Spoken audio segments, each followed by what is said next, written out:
इन दिनों social media पर एक वीडियो बहुत वायरल हो रहा है। सोशल मीडिया के प्लेटफॉर्म इंस्टाग्राम पर खासकर इस वीडियो को काफी शेयर किया जा रहा है। इसमें वीडियो में जो नजर आ रहा है वो ये है कि दो युवा है, दो युवाओं में से एक युवा पास के ही नाले में हाथ डालता है। उसके हाथ पर प्लास्टिक जैसा कुछ पॉलिथीन जैसा बंधा हुआ है, वो हाथ डालता है और उसमें से जब वो हाथ को बाहर निकालता है तो उसके अंदर एक बहुत ही छोटी सी, बहुत ही नन्ही सी बच्ची है। ये वीडियो काफी शेयर किया गया है और जब पालोना के पास भी इस वीडियो को किसी ने शेयर किया और जब हमने इसको जानना चाहा कि ये कहाँ का मामला है तो कहीं पर भी सोशल मीडिया पर कम से कम इसके बारे में कहीं कोई जानकारी नहीं मिली। फिर हमने अपने डेटा को खंगाला कि क्या हमारे पास इस तरह की कोई भी घटना कहीं रिपोर्ट हुई है, तो पता चला कि ये जो वीडियो है ये असल में राजस्थान के शहर अजमेर का है। अजमेर में पिछले दिनों एक ऐसी घटना घटी है, वहां पर एक नवजात बच्ची नाले में। नमस्कार, मैं मोनिका आर्य। नवजात शिशुओं को बचाने की मुहिम पालोना में एक बार फिर आप सभी का स्वागत है। आज मैं आपको जिस घटना के बारे में बताने जा रही हूँ ये राजस्थान के अजमेर जिले से संबंधित है। मैंने आपको भी बताया कि एक वीडियो सोशल मीडिया पर काफी शेयर किया जा रहा था और इसी तरह से शेयर करने के क्रम में रांची की समाज सेवी अनूप पोद्दार जी ने भी वो उस वीडियो का लिंक पालोना से शेयर किया। हमने जब ये जानना चाहा कि ये कहाँ का वीडियो है तो इसके बारे में सोशल मीडिया पे कम से कम कोई भी जानकारी नहीं, तब हमने अपना डेटा खंगाला कि क्या हमारे पास ऐसी कोई घटना शेयर हुई है जहाँ पर कि कोई बच्ची नाले में मिली हो। चला कि पालोना के हरियाणा ग्रुप में ऐसी एक इंफॉर्मेशन आई थी, इसे शेयर किया था हरियाणा के महेंद्रगढ़ से आकांक्षा जी ने। घटना कुछ यूँ है कि अजमेर में एक नवजात बच्ची नाले में मिली थी। वो आप वीडियो में, हालांकि मैंने काफ़ी इसको ब्लर कर दिया है क्योंकि ये कम्युनिटी गाइडलाइंस का उल्लंघन माना जाता है। ये भी अजीब त्रासदी है कि इन बच्चों को जो जन्मते ही नालों में जिनको डाल दिया जाता है उसको त्रासद नहीं माना जा रहा है, लेकिन सोशल मीडिया पर यदि उसको लेकर किसी भी तरह का कोई अवेयरनेस संबंधी कोई बात कही जाती है या कुछ बताने की कोशिश की जाती है तो वो तुरंत कम्युनिटी गाइडलाइंस के उल्लंघन के दायरे में आ जाती है और उसको फिर बैन कर दिया जाता है। तो इसलिए ये गलती हम नहीं कर सकते हैं क्योंकि हम चाहते हैं कि जो जानकारियाँ हम लेकर आ रहे हैं वो लोगों के एक बड़े ग्रुप तक पहुँचे, उनको पता हो कि उनको बच्चे के साथ क्या नहीं करना है या क्या किस तरह से उसको प्रोटेक्ट करना है, उनके पास विकल्प क्या है। तो उसी क्रम में हम यहाँ पर आपको ये वीडियो उस तरह से तो नहीं दिखा पाएंगे जैसा कि हमारे साथ शेयर हुआ है। आप थोड़ा सा इसका अंदाज़ा लगा सकते हैं, मैं इसको बताने की कोशिश करती हूँ अगर आप उसकी कल्पना कर सकें कि एक जो नज़र आ रहा है वो एक प्री मैच्योर बच्ची है, अंडरवेट बच्ची है, बहुत ही मतलब आप कितना कमज़ोर उस बच्चे को सोच सकते हैं उतना कमज़ोर आप सोच लीजिए। नाले का पानी आप जानते ही है कि नाले में किस तरह का पानी बहता, तो एकदम काला पानी नाले में बह रहा है और उसके अंदर से उस बच्ची को निकाला जा रहा है और वो बच्ची वहां पर न जाने कब से, कितने घंटों से वो बच्ची वहां पर उस नाले में ऐसे ही साइड में पड़ी हुई होगी। कब उसको डाला गया होगा कहना बहुत मुश्किल है। वो तो भला हो उन बच्चों का जो अजमेर की उस गली में खेल रहे थे जिस गली के नाले में इस बच्ची को डाला गया था।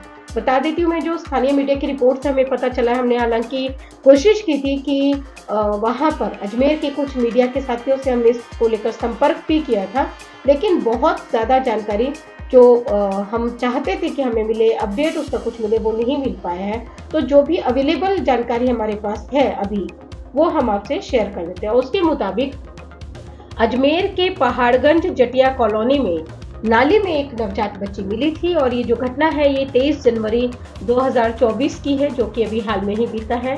वहाँ गली में कुछ बच्चे खेल रहे थे और उन्हीं बच्चों की नज़र इस नाले में पड़ी हुई बच्ची पर पड़ी थी। उन्होंने तुरंत ही इस बात की सूचना वो वहीं पर गली में ही रहने वाले नीलेश बिराठिया और अन्य लोगों को दी। इसके बाद ये जानकारी समाज सेवी मुकेश सबलानिया को भी मिली और सब मिलकर उस बच्ची को, तो क्योंकि निकाला जा चुका था वहां से नाले में से, तो ये लोग सब उस बच्ची को लेकर सैटेलाइट हॉस्पिटल लेकर गए, जहां से बच्चे की क्रिटिकल स्थिति को देखते हुए उसे JLN हॉस्पिटल में रेफर कर दिया गया। स्थानीय मीडिया रिपोर्ट्स में ये भी कहा गया है कि जो बच्ची है वो करीब 15 दिन पहले जन्मी थी शायद। हालांकि जो बच्ची की स्थिति है उसको देखकर ऐसा नहीं लगता है कि बच्ची का जन्म 15 दिन पहले हुआ होगा। हमारा अनुमान ये है कि बच्ची का जन्म संभवतः उसी दिन या उससे पहले दिन में हुआ होगा और तब लाकर बच्ची को वहां पर डाल दिया गया होगा। तो वहां से बच्ची को लेकर अस्पताल तक तो पहुंचा दिया वहां के बच्चों ने, वहां के समाज सेवियों ने, लेकिन ये बहुत दुखद है कि बच्ची बच नहीं सकी। इलाज के क्रम में उस बच्ची ने दम तोड़ दिया। वो सरवाइव कर ही नहीं सकती थी। प्री मैच्योर बच्ची है, अंडरवेट बच्ची है, वैसी स्थिति में नाले में उसको डाल दिया गया है। तो भला कैसे वो बच्ची सरवाइव करेगी? शायद इन स्थितियों से वो बच्ची लड़ भी लेती, लेकिन वो जो धोखा उसको मिला है, जिसने उसको जो उसे इस दुनिया में लेकर आए, उसकी माँ और उसके पापा, उन्होंने जब उससे मुंह मोड़ लिया, तो वो बच्ची आखिर किसके सहारे यहाँ पर सरवाइव करने के लिए सोचती या लड़ने के लिए सोचती। एक बार मैं एक साइकोलॉजिस्ट से कांटेक्ट कर रही थी, बात कर रही थी, तो मुझे मैंने उनसे इस बारे में पूछा था कि जो अक्सर इस हालत में बच्चे मिलते हैं, इनको क्या क्या कॉम्प्लिकेशन होते हैं। तो उन्होंने उनके जो फिजिकल कॉम्प्लिकेशंस बताए, जो कि उनको होते हैं, जो कंसिक्वेंसेस होते हैं बच्चों को ऐसी स्थितियों में डालने के, वो तो हाइपोथर्मिया हो जाना, बच्चों को चोट लग जाना, उनको किसी भी तरह का इन्फेक्शन हो जाना, इस तरह की चीजें थी। लेकिन जो एक चीज जिसने मेरा ध्यान खींचा वो था कि बच्चे को शॉक लगना। बच्चे को जन्म के बाद किसी भी ऐसे माहौल में छोड़ दिया जाता है, डाल दिया जाता है, जिसकी उसने कल्पना नहीं की होती अपनी माँ की कोख में रहते हुए, तो बच्चों को एक शॉक लगता है। कई बार ये शॉक भी बच्चों की मौत का कारण बन जाता है। हालांकि इस घटना में जिसमें ये बच्ची मिली है, अजमेर वाली बच्ची की हम बात करें, तो वो तो मिली है ऐसी स्थिति में कि उसको तो शॉक के साथ साथ और न जाने क्या कुछ हुआ होगा, चोट लगी होगी, दर्द हुआ होगा, गंदा पानी उसके ऊपर से गुजरा होगा, पता नहीं क्या क्या उस बच्ची ने, छोटी सी बच्ची ने उतने से घंटों के जीवन में अपने झेला होगा, सहा होगा, हम नहीं सोच सकते हैं। इसलिए मैं बार बार ये अपील करती हूँ कि आप इस तरह का काम ना करें। आपके पास बच्चे को सेफली सरेंडर करने का ऑप्शन है। भारत सरकार ने ऑप्शन भारत के हर नागरिक को दिया है। आप बच्चे को नहीं पालना चाहते हैं तो आप जिस भी जिले में रह रहे हैं वहाँ की चाइल्ड वेलफेयर कमेटी से संपर्क कीजिए और बच्चे को सुरक्षित उन्हें सौंप दीजिए। ऐसा करना यदि आपके लिए संभव नहीं हो पा रहा है, नहीं आप समझ रहे हैं, तो आप पालोना को 9798454321 पर संपर्क करके बच्चे को सेफ सरेंडर करने की इच्छा जाहिर कर सकते हैं। हम पूरी कोशिश करेंगे कि आप जहां से हैं वहीं पर चाइल्ड वेलफेयर कमेटी से आपको कनेक्ट करवा दें और आपके बच्चे का सुरक्षित सरेंडर करवा दें। ऐसा पूर्व में भी हमने कई मामलों में किया है।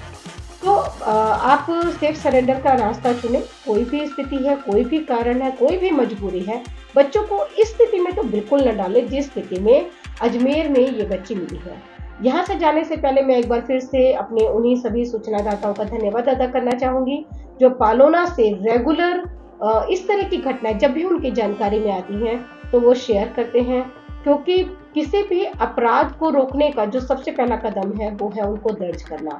इस समय में जबकि बहुत सारे राज्यों में पुलिस भी इन केसेस को दर्ज नहीं करती है, CWCs के रजिस्टर में भी ये बच्चे जगह नहीं बना पाते हैं। पालोना पिछले 8 साल से ये कोशिश कर रहा है कि एक भी ऐसी घटना जो उसकी जानकारी में आए वो छूट ना पाए। एक भी बच्चा, वो जीवित हो या जीवित नहीं हो, दोनों ही परिस्थिति में कोई भी बच्चा उसके अस्तित्व से कोई इनकार ना कर सके। पालोना हर घटना को पूरी तत्परता, संजीदगी, संवेदनशीलता और ईमानदारी से दर्ज करने की कोशिश करता है। इसमें आप भी अपना योगदान दे सकते हैं इन सूचनाओं को पालोना से शेयर करके। नंबर मैं आपको बता चुकी हूँ, बाकी डिस्क्रिप्शन बॉक्स में भी इसका नंबर है। वो प्लेटफॉर्म्स है जहाँ पर जाकर आप पालोना से संपर्क कर सकते हैं। इसके साथ अब मैं इजाज़त लूँगी। नमस्कार।